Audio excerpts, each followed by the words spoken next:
Pasta con le sarde, or pasta with sardines, is a traditional Sicilian dish, specifically from the port city of Palermo. Sicily is the small island at the south of Italy, where the toe of the boot is. Here's a picture of Mondello Beach, which is not far from Palermo. Highly recommended. If you don't like fish, then look away now, but if you do, then this is quick and easy to do, 10 minutes with some practice. The traditional recipe is known as peasant food because the main ingredients, onions, anchovies, sardines, olive oil and pasta, were and are relatively cheap. The version I'll show you has a few more exotic ingredients, but it doesn't stray too far from modern versions of the recipe. I'm using spaghetti here, but the pasta to use is bucatini, which is like spaghetti, but with a hole in the middle, like a straw. Again, this comes from the peasant idea, and is to bulk the dish up, so it looks like you have more than you actually do. Finely sliced fresh fennel is best, but this is a good alternative. Start by grinding some fennel seeds in a pestle and mortar, or however you want to do it, but this is what you're looking for.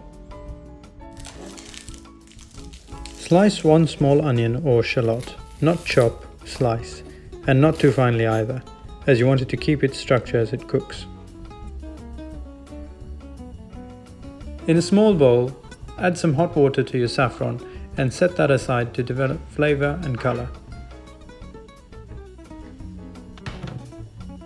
Fill a large pot with water and bring to the boil.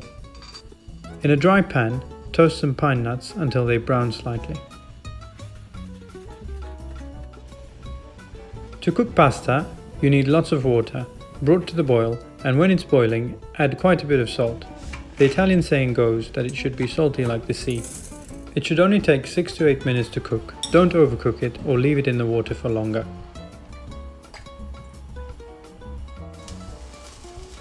In olive oil, on a medium heat, fry your onions for a couple of minutes and add tinned or bottled anchovies. Too many and it will be too salty, so I'd say about 4 fillets per serving.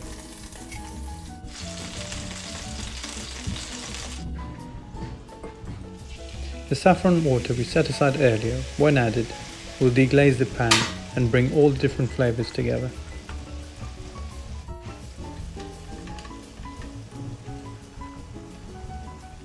Throw in your raisins, fennel and oregano and give that a good stir.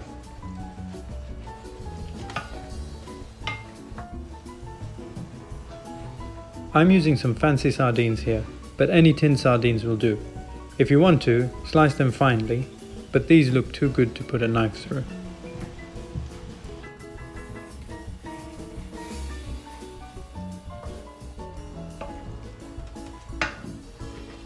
Keep stirring and cook through for a couple of minutes before adding some pasta water.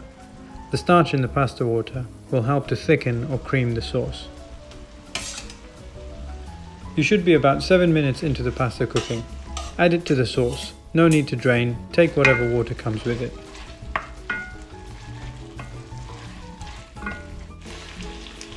Throw in the toasted pine nuts and you're done. The trick with plating long pasta is to use a spoon and tongs, and keep twisting until you see no more loose ends. Traditionally, this is topped with seasoned breadcrumbs. In keeping with the peasant idea, it was a cheap alternative to parmesan.